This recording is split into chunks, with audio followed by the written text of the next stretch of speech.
PGST Penggas OP Kampus Sumedang. Pada video sebelumnya kita sudah membahas mengenai makna dari pendidikan jasmani. Nah, untuk video kali ini kita akan membahas mengenai tujuan dari pendidikan jasmani.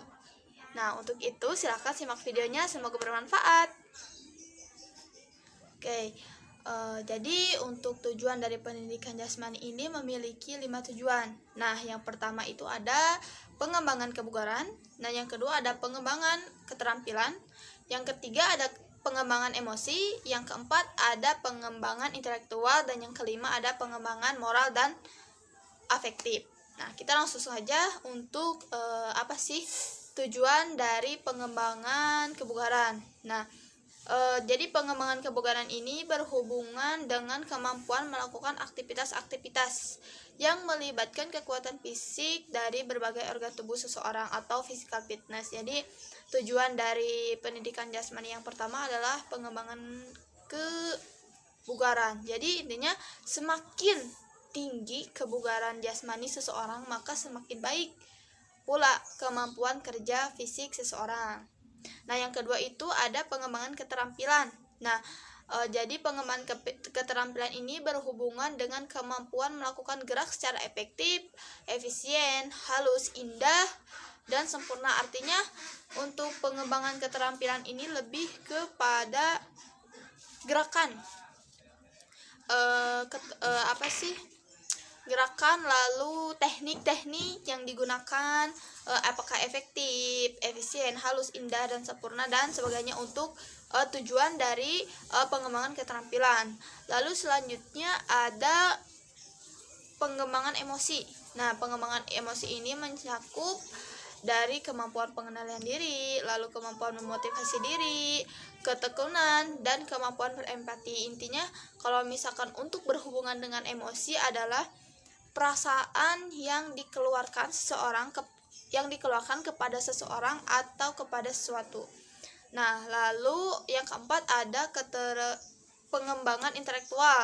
Nah, untuk pengembangan intelektual ini berhubungan dengan kemampuan berpikir seseorang, lalu menginterpretasikan keseluruhan pengetahuan tentang pendidikan jasmani ke dalam kehidupan sehari-hari. Intinya, kalau misalkan kita berbicara mengenai intelektual dalam pendidikan jasmani itu tidak hanya berkaitan dengan pengetahuan faktual saja, tidak hanya berkaitan dengan materi-materi saja, tapi untuk di pendidikan jasmani ini, untuk pengembangan pengetahuan itu lebih ke juga meliputi pemahaman terhadap gejala gerak, lalu kepada prinsip-prinsip. Intinya kalau misalkan untuk di pendidikan jasmani ini, salah satu dosen saya pernah mengatakan kepada kemampuan teknik siswa. Nah, untuk keterampilannya itu dalam pendidikan jasmani lebih ke misalkan kalau dalam melempar seberapa jauh lemparannya, lalu seberapa jauh si anak itu melakukan lari, seperti itu kalau misalkan dalam pendidikan jasmani.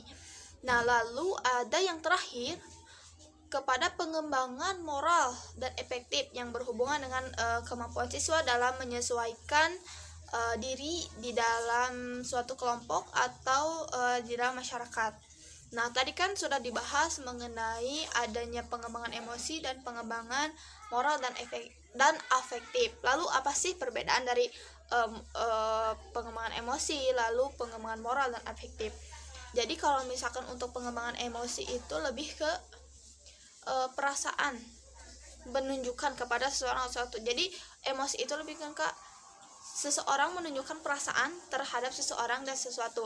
Sedangkan moral itu lebih ke akhlak, baik atau buruk perilaku seseorang. Lalu untuk afektif itu berhubungan erat dengan ranah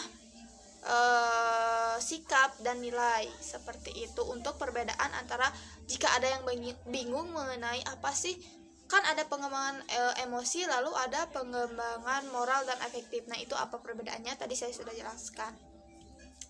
Itulah beberapa penjelasan dari tujuan pendidikan jasmani. Semoga bermanfaat dan semoga dapat dimengerti. Mohon maaf bila banyak perkataan. Jika ada yang mau diskusikan, silakan komen di kolom komentar. Terima kasih telah menyaksikan video ini. Sampai jumpa di video selanjutnya. Wassalamualaikum warahmatullahi wabarakatuh.